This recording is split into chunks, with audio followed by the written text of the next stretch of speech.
மதுரை சித்திரை திருவிழானா நிறைய விஷயங்களோட சேர்த்து மீனாட்சி சொக்கநாதரோட சேர்த்து எப்பவும் நினைவுக்கு வரக்கூடிய இன்னொரு மனிதர் இருக்காரு. அவரு விசிறி தாத்தா.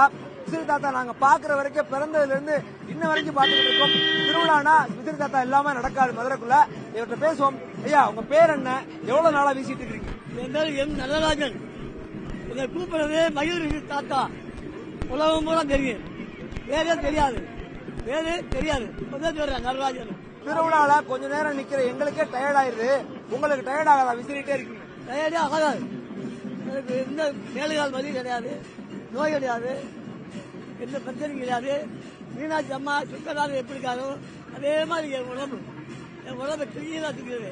உங்களுக்கு என்ன வயசு? உங்களுக்கு ஏன் விசிறி மேல இவ்வளவு ஆசை? மக்கள் வேகாத வெயில்ல அப்படியே அப்பா அம்மா அப்படின்னு வருவாங்க. நொந்து போய் இந்த விசிறி வீடுதா அப்படின்னு கலைப்பாக. அது அந்த காலத்துல பெரியவர்களுக்கு எல்லாத்துக்குமே தெரியும், சகலருக்கும் தெரியும். பெரிய சின்ன ஆள் இருந்து பெரிய ஆள் வரைக்கும் தெரியும். நான் பார்க்காத ஆள் கிடையாது.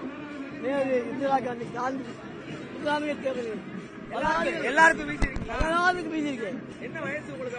அப்ப எனக்கு 19 வயசு. இல்ல, இப்ப என்ன வயசு? இப்ப 93. 93? ஆமா, 93 வயசு.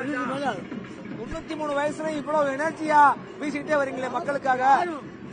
ஆர்வம், ஜனங்களுக்கு வீடு ஒரு கடமை, ஒரு சந்தோஷம், மக்களை பார்த்த ஒரு ஆசை, ஒரு கடமை, மக்களுக்கு செய்யணும்.